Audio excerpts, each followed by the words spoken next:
On to our next story, we are talking about Albert Ojwang. Now, the Kenyan police are really proving to be a murderous bunch. And that statement may even get you into trouble just saying it, but it is the truth. You know, just last year we had protests by the Kenyan youth. They were protesting financial instability. They were protesting how people are allocating money to themselves. The rich are getting richer. The poor are struggling to make ends meet. And as people are over there protesting the financial bill, the Kenyan police decided to come and do the worst. The police brutality, the murders that happened on live on CNN, the fact that even later on when there was footage and documentaries about what happened, people were arrested because they were painting false narratives. When we saw, being gaslit by someone, and they could go as far as saying, only a few apples are ruining the whole bunch. But clearly all the apples are rotten. I don't know what needs to be done. We can't even call for a revolution of the police, the Kenyan police, because even their living conditions, and I'm not saying it's to justify the brutality and the power tripping that they do, but it's just horrible. The system is broken. Now, Albert Ojwang, who is a teacher and also a blogger, seems to have blogged something that was not in favor of the government, or rather the Inspector General. And he was arrested in Homa Bay County, transported to Nairobi to Central, and when his relatives came to, post bail and find out, okay, Wagwan, honestly, if I am arrested in Homa Bay, I expect I'll be in a police station in Homa Bay. I'll see a judge in Homa Bay. It made no sense for him to be transported to Nairobi. And I'm even wondering, how was he even transported? Like behind a Mariamu somewhere. As in just the brutality of the whole case. His crime, nobody has told him his crime. He has simply been arrested, okay? They find out he is at Central Police Station. They go to Central trying to figure out the logistics. Is he appearing before a judge? What is happening? Only to be told that he has passed away. When his relatives, his father, questions, what do you mean he's dead? How is he dead? He just got arrested, transported to Nairobi. We followed him to Nairobi, and then you're telling us he's dead. The police say that he killed himself. Which doesn't make sense, because how does somebody kill themselves in a police station, in custody? So this now triggers an investigation. We want to find out, how did he die? And before the autopsy is done, the government pathologist decides to withdraw himself from the case. Now this is where people are like, oh, okay, this is now interesting, because why is the government pathologist withdrawing themselves? So the autopsy is independently done, and they find out that, hey, his injuries just don't make sense that it was a suicide. And they were so severe because the report said, we have examined the pattern of injury, especially the trauma we found on the head.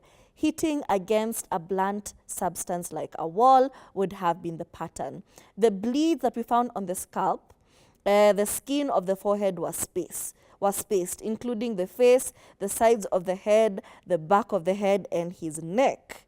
We tie up together the injuries that were also spread on his body parts, including the upper limbs and the trunk.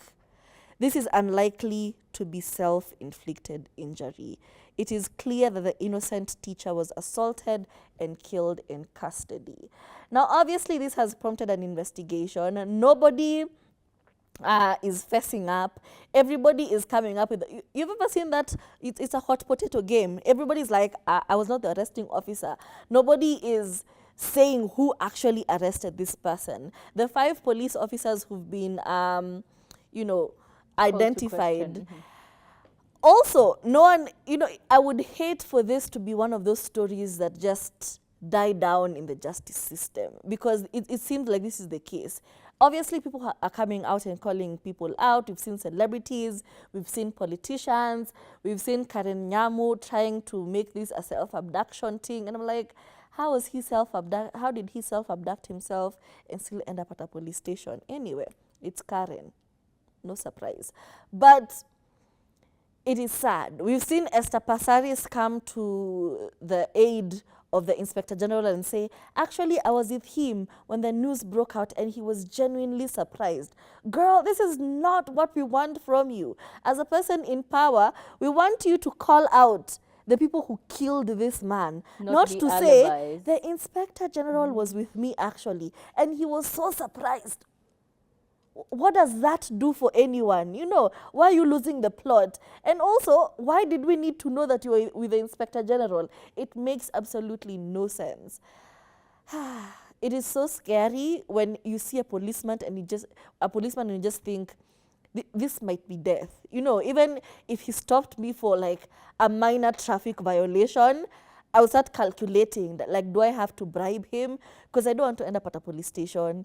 It is so sad that the police are not the people we go to for help, but the people we get away from. This cannot be real. Yeah, democracy is it seems like it's a veiled form of truth, because in reality we are democracy, but we're not acting and being treated like democratic nations. We are unfortunately being given the freedom of speech, but it's only freedom of speech until you actually voice out an opinion that affects someone particularly directly in power.